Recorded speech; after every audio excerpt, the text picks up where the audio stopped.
et messieurs, bonjour, merci de nous rejoindre. Il est tout juste 12 h, voici les principaux titres de votre édition. Les prochaines élections présidentielles auront lieu le 4 juillet. Le chef de l'État, Abdelkader Ben Salah, a signé hier le décret présidentiel convoquant le corps électoral. Au Soudan, l'armée promet une déclaration importante dans les prochaines heures. Des milliers de Soudanais réclamaient variablement la démission du président Omar el-Béchir, 75 ans au pouvoir depuis 3 décennies, et demandent à l'armée de rejoindre leur mouvement. Et direction Tindouf, à la fin de ce journal, on reste avec les gravures rupestres de la région, plus précisément au niveau du site archéologique de Oued el-Khourb. Bienvenue à tous. Le processus pour la présidentielle a été enclenché.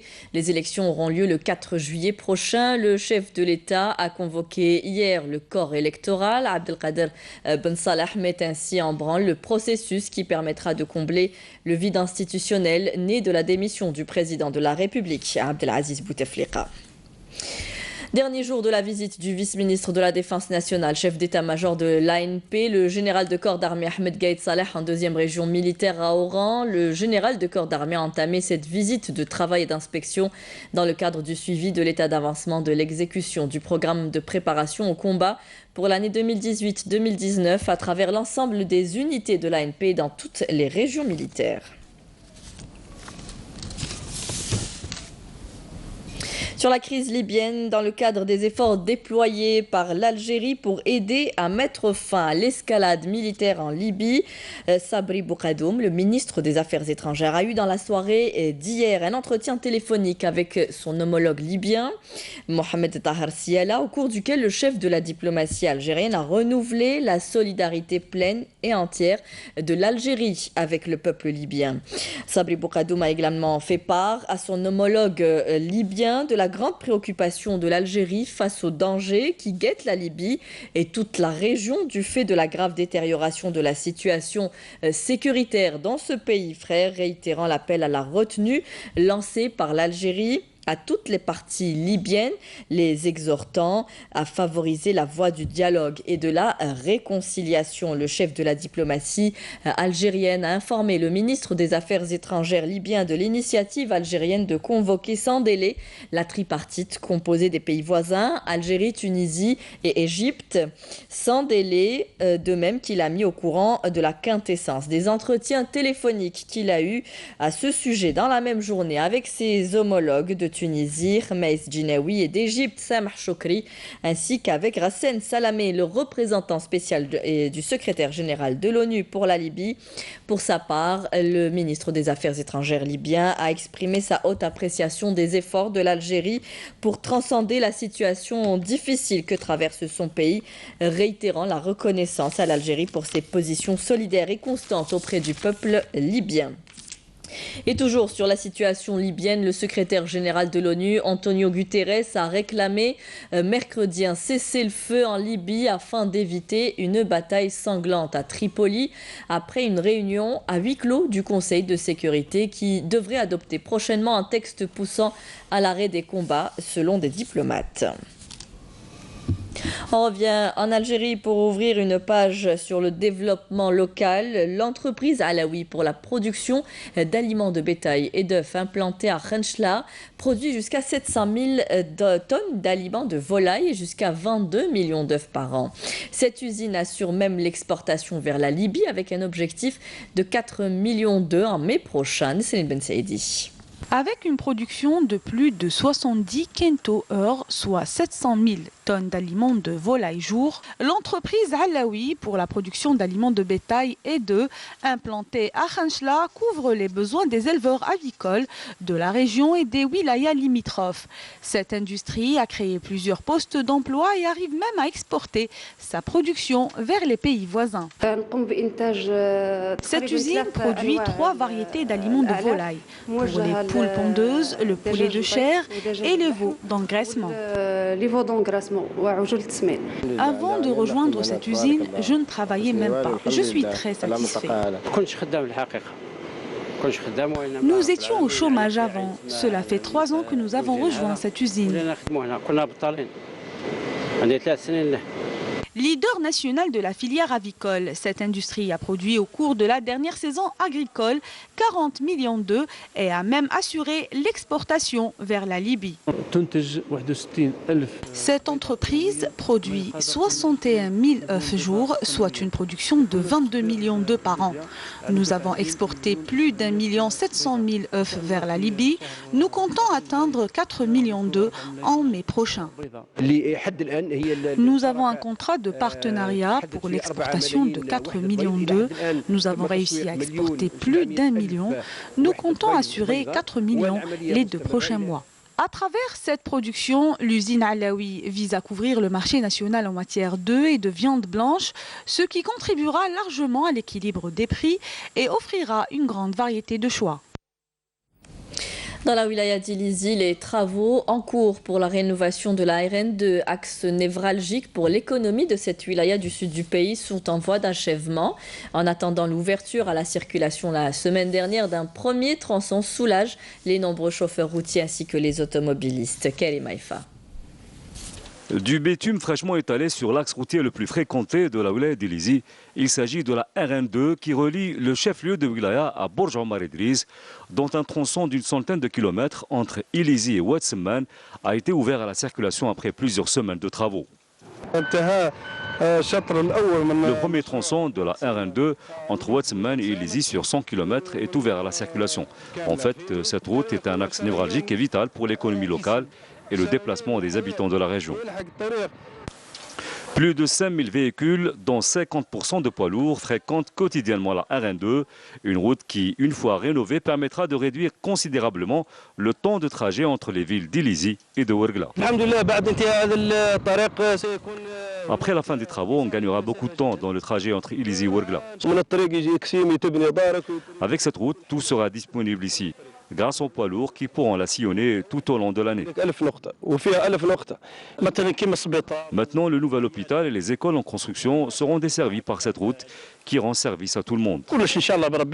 La wilaya d'Ilizi, au relief difficile et au territoire étendu, a bénéficié d'une série de projets pour le désenclavement des populations des zones reculées, des projets qui constituent un véritable défi pour la direction des travaux publics de la wilaya, qui mise sur la rénovation et la modernisation de l'ensemble de son réseau routier. Dans le souci d'améliorer la qualité de l'eau distribuée aux usagers de la ville d'El Oued, plusieurs grands projets sont en cours de réalisation, dont une station de dessalement et de refroidissement des eaux d'une capacité de 30 000 m3 par jour, reliée à 11 réservoirs d'eau. Menel Boutouaba. Un taux de salinité variant entre 2 et 5 grammes par litre, une eau chaude dont la température dépasse les 50 degrés Celsius, la mauvaise qualité de l'eau qui arrive dans les robinets des usagers de la commune d'El Oued a toujours posé problème. Pour y remédier, des projets urgents du secteur des ressources en eau sont actuellement en cours de réalisation, dont une station de dessalement d'une capacité de traitement de 30 000 m3 par jour et 11 réservoirs raccordés à cette dernière. La commune d'El Oued souffre d'un problème en matière de qualité de l'eau potable. C'est de l'eau chaude dont la température peut atteindre les 60 degrés, mais aussi très salée. C'est pour cela que la ville bénéficie de ce projet de station de dessalement. اللي توصل درجة الحرارة تاعها إلى 60 درجة مئوية. فعلا استفدت مدينة الواد من 3 مشاريع. La ville d'El Oued a bénéficié de 3 grands projets. Le premier portant sur la réalisation d'un réseau de distribution d'un linéaire de 524 km. Le deuxième porte sur la réalisation d'une station de dessalement. Et le troisième sur le raccordement de 11 réservoirs à cette station.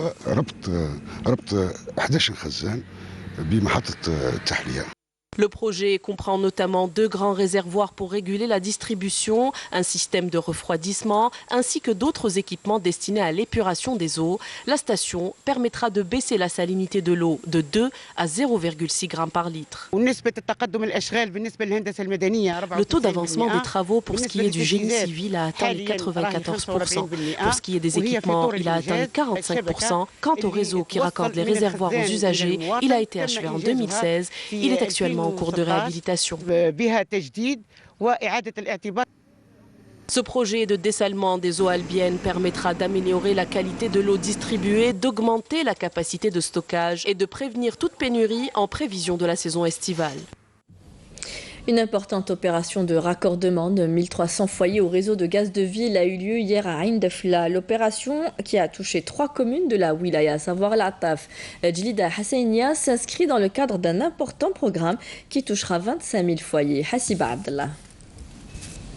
450 foyers de la cité 8 mai 45 relevant de la commune d'El Ataf à Ain Defla ont été raccordés hier au réseau de gaz de ville. On n'avait pas de route et le problème a été pris en charge. On n'avait pas d'eau, le problème a été aussi pris en charge. On avait un problème de gaz et comme vous le constatez, ça a été réglé. L'opération de raccordement au réseau de gaz de ville a touché également 250 foyers des cités Ouled Djelloul, L'Mkhalfia et l'Araïbia dans la commune de Djellida, mais aussi 577 autres foyers relevant de la cité Oued Zebouj dans la commune de l'Hassainia. On faisait la queue pour acheter une bonbonne de gaz et encore, il nous arrive de nous déplacer jusqu'à L'Khmis pour l'avoir. Aujourd'hui, c'est un grand soulagement. Je remercie Dieu pour cela. C'est une excellente chose. Le gaz, c'est vraiment une bénédiction. Ça nous évitera beaucoup de souffrance.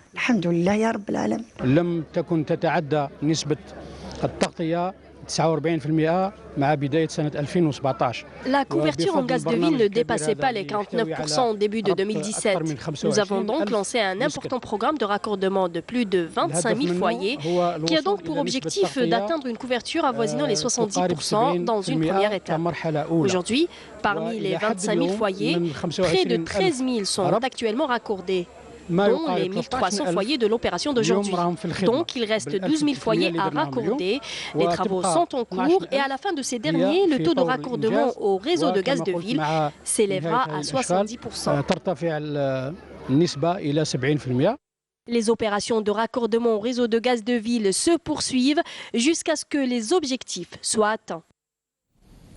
Dans le cadre de la lutte contre la criminalité organisée, des détachements de l'ANP ont arrêté hier lors d'opérations distinctes menées à Tamanrasset et Ngezem 11 orpailleurs et saisi 6 détecteurs de métaux. Dans le même contexte, des éléments de la gendarmerie nationale ont saisi à Intimouchent 54 kg de kif traité alors que près de 2000 comprimés psychotropes ont été saisis à Ngezem. Par ailleurs, et dans le cadre de la lutte contre l'immigration clandestine, un détachement de l'ANP a arrêté 6 immigrants clandestins de différentes nationalités à Inamenas. Dans l'actualité internationale, des soldats soudanais ont mené jeudi un raid à Khartoum dans les locaux d'un groupe lié au parti du Congrès national, le NCP au pouvoir, c'est ce qu'ont rapporté des témoins. Dans le même temps, l'armée soudanaise a promis ce jeudi encore une déclaration importante pour bientôt, déclenchant de nouvelles scènes de liesse devant le quartier général des militaires à Khartoum où des milliers de manifestants campent en réclamant le départ du président Omar el-Béchir. Mardi, 11 personnes, dont 6 membres des forces de sécurité, ont été tuées lors des manifestations à Khartoum, selon le porte-parole du gouvernement, sans préciser les circonstances de leur mort. Les dirigeants européens et Theresa May sont tombés d'accord dans la nuit dernière pour un report du Brexit pouvant aller jusqu'au 31 octobre, écartant provisoirement le spectre d'une séparation brutale à l'issue d'un sommet tendu à Bruxelles. Le compromis est intervenu à la veille du 12 avril, la date butoir pour le retrait britannique, décidé au cours d'un précédent sommet et qui risquait de devenir celle d'un divorce sans accord après plus de 40 ans d'une union tourmentée.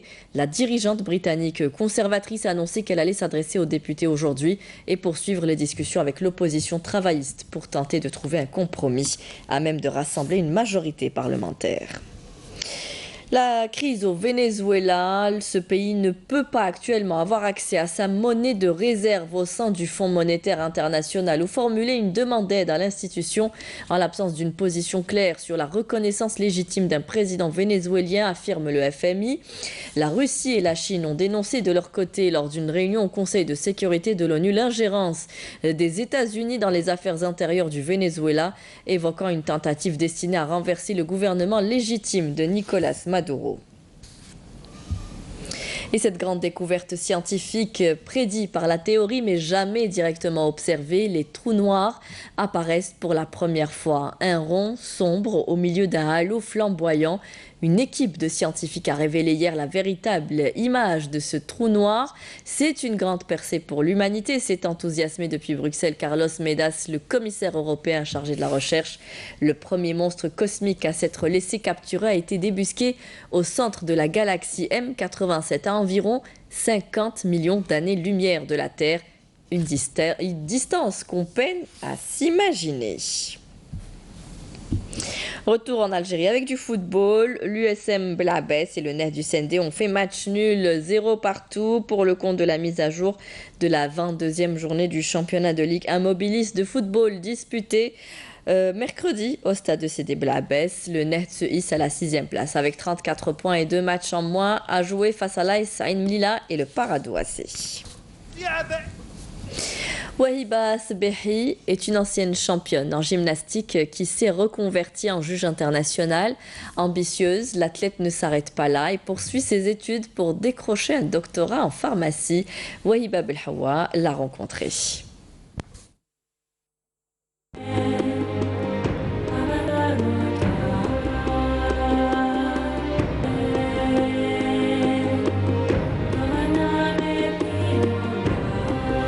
Elle a aimé la gymnastique dès son jeune âge, mais son parcours s'est interrompu à mi-chemin après 11 ans de compétition et de succès.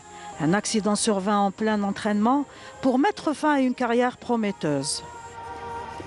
Je ne vous cache pas là, c'est-à-dire c'est vrai, quand on dit une fracture au niveau des cervicales, avec un mois avec des tractions au niveau des vertèbres, elle pouvait aller très très loin.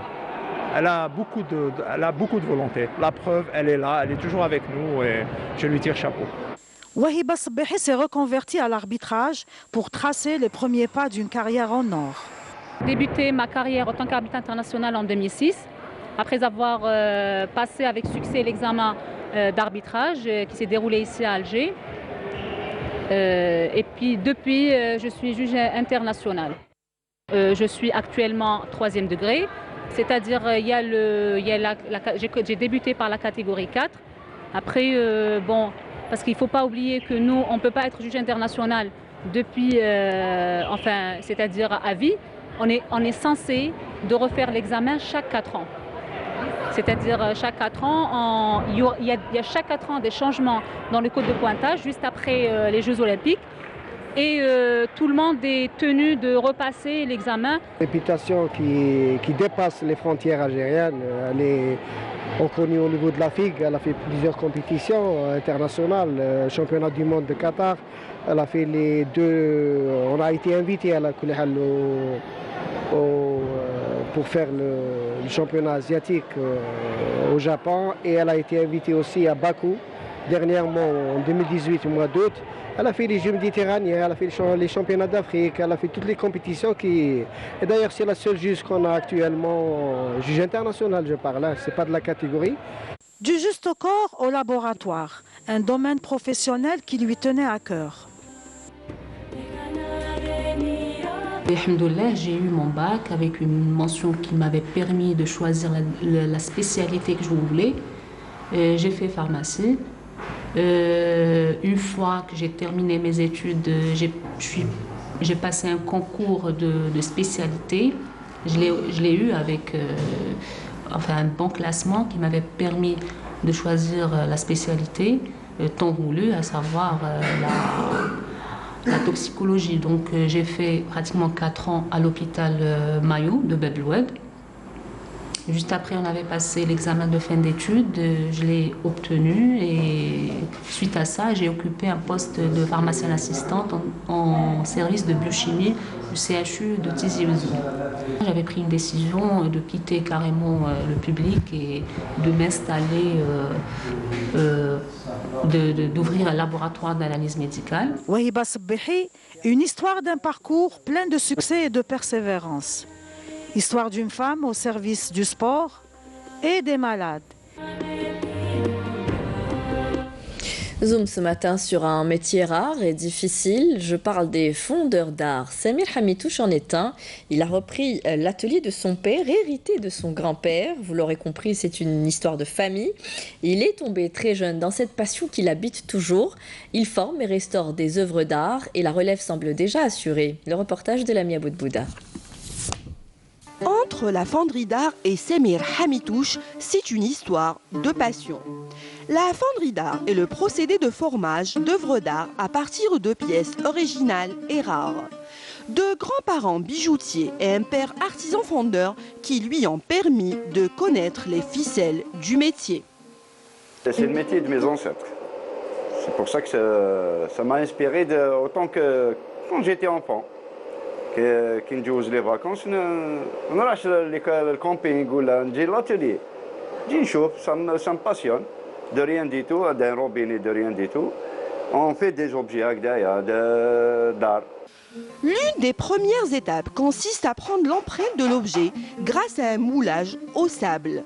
Ensuite, dans un four spécial, on fait fondre à une température précise le métal ou l'alliage choisi, qu'on mettra dans des moules, ce qu'on appelle dans le jargon des fondeurs la coulée. J'ai bouli donc une pièce. On fait le moulage, on fait fondre le cuivre. On coule la pièce, on fait le dégrainage, la finition et le polissage. Et le client est content. En véritable artisan fondeur, Samir Hamitouche est entouré de belles pièces qu'il affectionne. Il fait aussi de la restauration pour des collectionneurs ou des institutions culturelles. Un métier rare et ardu car il demande beaucoup de technicité et de patience, surtout l'été. Un amour de métier qu'il a voulu transmettre à ses deux fils. Métier de mes grands-parents. Mon père aimait ce métier car son père et son grand-père le pratiquaient. C'est ancré dans son sang. Et moi, depuis mon jeune âge, j'ai accompagné mon père malgré un terrible accident de travail qui m'a coûté ma mâchoire et mes 3 dents. J'ai 22 ans, mes copains sont à la plage et dans les piscines. Mais malgré ça, je reste. Quoique c'est terrible de travailler l'été ici. Des poignées et entrées de serrure d'un meuble reproduites dans les moindres détails, mais aussi des heurtoirs de porte, des chandeliers, des lustres et des décors. Tout y est. Un véritable art né au début du 19e siècle et qui continue de nous charmer grâce à la compétence de nos artisans. Chapeau bas, l'artiste.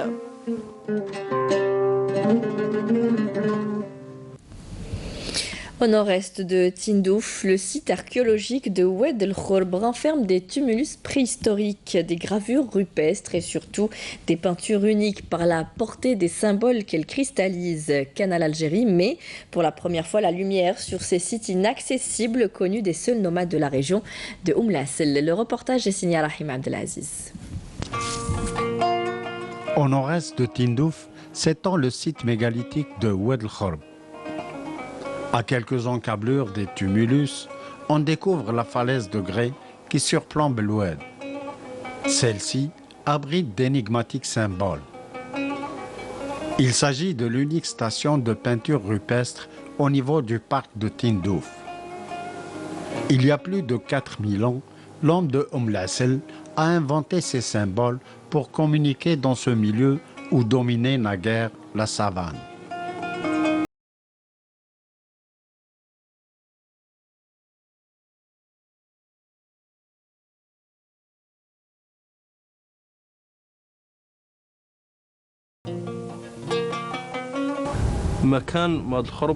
Le site de Oued El Khorb, ou plus précisément Smaïra, constitue un parcours pour le cheptel et les nomades de Oumlassel.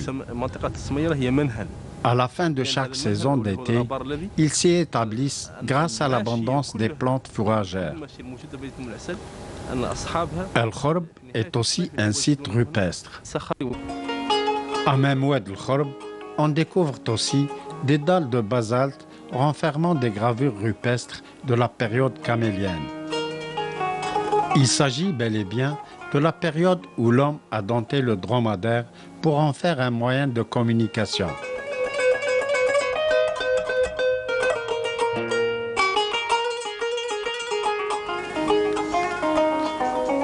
Tout près de Smaïra existent également des tumulus issus des différentes périodes de la préhistoire. De modeste à monumental, ces tombeaux funéraires traduisent la hiérarchie sociale de l'époque. Oued El Khorb, abstraction faite de sa riche biodiversité biologique, reste un site archéologique encore intact. Celui-ci est loin d'avoir révélé tous ses secrets. C'est la fin de ce journal. Merci à vous tous de nous avoir prêté attention. Vous pouvez revoir tous nos programmes sur Facebook et YouTube. Les adresses s'affichent en bas de votre écran. Tout de suite, vous retrouverez Mina Abed pour les prévisions météo. Et ce soir, rendez-vous avec Zoé Benzimret pour le journal à 19h. Très bon week-end à tous. Au revoir.